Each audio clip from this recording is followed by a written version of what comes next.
Welcome to the world of photosynthesis, the process that powers life on our planet. Every living organism, from the tiniest microbe to the largest mammal, depends on photosynthesis for their survival. In this video, we will explore the intricate details of this amazing process and how it sustains life on Earth. Photosynthesis is the process by which plants, algae, and some bacteria convert light energy from the sun into chemical energy in the form of glucose. This glucose is then used as a source of energy for the plant to grow and carry out its metabolic functions. Photosynthesis takes place in the chloroplasts of plant cells. Chloroplasts are specialized organelles that contain the pigment chlorophyll, which gives plants their green color. Chlorophyll absorbs light energy from the sun and uses it to power the photosynthesis process. Photosynthesis is a complex process that involves several steps. In the next segments, we will explore each step in detail and understand how they all work together to sustain life on our planet. The first stage of photosynthesis is the light-dependent reactions. These reactions take place in the thylakoid membranes of the chloroplasts and require light energy to occur. During the light-dependent reactions, light energy is absorbed by the chlorophyll molecules in the thylakoid membranes. This energy is then used to split water molecules into oxygen gas, hydrogen ions, and electrons.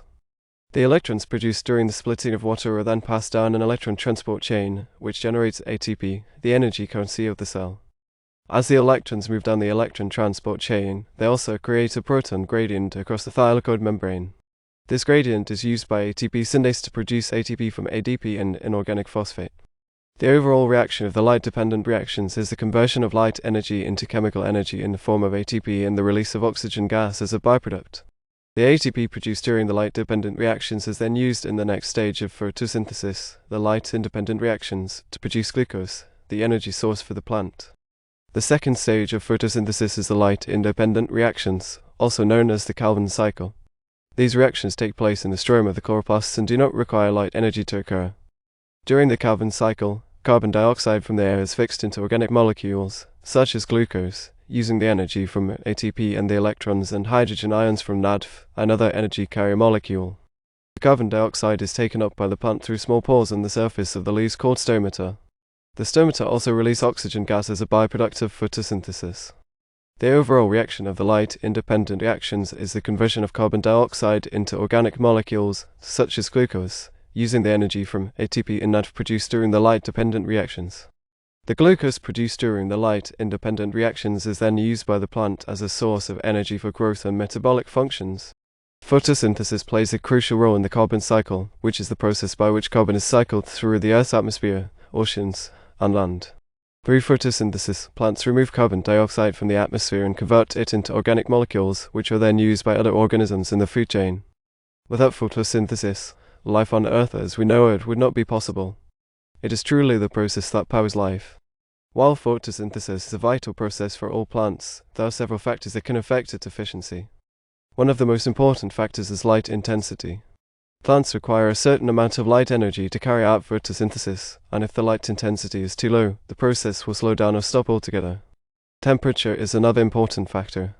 Photosynthesis is an enzyme-catalyzed process, and enzymes work best within a certain temperature range. If the temperature is too high or too low, the enzymes involved in photosynthesis will not function properly. Carbon dioxide concentration is also a factor. As the concentration of carbon dioxide in the atmosphere increases, the rate of photosynthesis also increases, up to a certain point. Water availability is another important factor. Plants require water to carry out photosynthesis, and if there is not enough water available, the process will slow down or stop altogether. Understanding these factors and how they affect photosynthesis is important for agriculture and plant biology research, as well as for understanding the impacts of climate change on plant growth and productivity. Photosynthesis is truly a remarkable process that powers life on our planet. It is the foundation of the food chain, the source of oxygen in our atmosphere, and the key to the carbon cycle. Through photosynthesis, plants have evolved to harness the energy of the sun and convert it into the chemical energy needed for growth and survival. Without photosynthesis, life on Earth as we know it would not be possible. As we continue to study and understand photosynthesis, we can develop new technologies and strategies to improve plant growth and productivity, and to mitigate the impacts of climate change on our planet. Photosynthesis is a testament to the power and beauty of nature, and a reminder of our responsibility to protect and preserve the natural world for future generations. Thank you for joining us on this journey through the process of life. We hope you have gained a deeper appreciation for the incredible process of photosynthesis.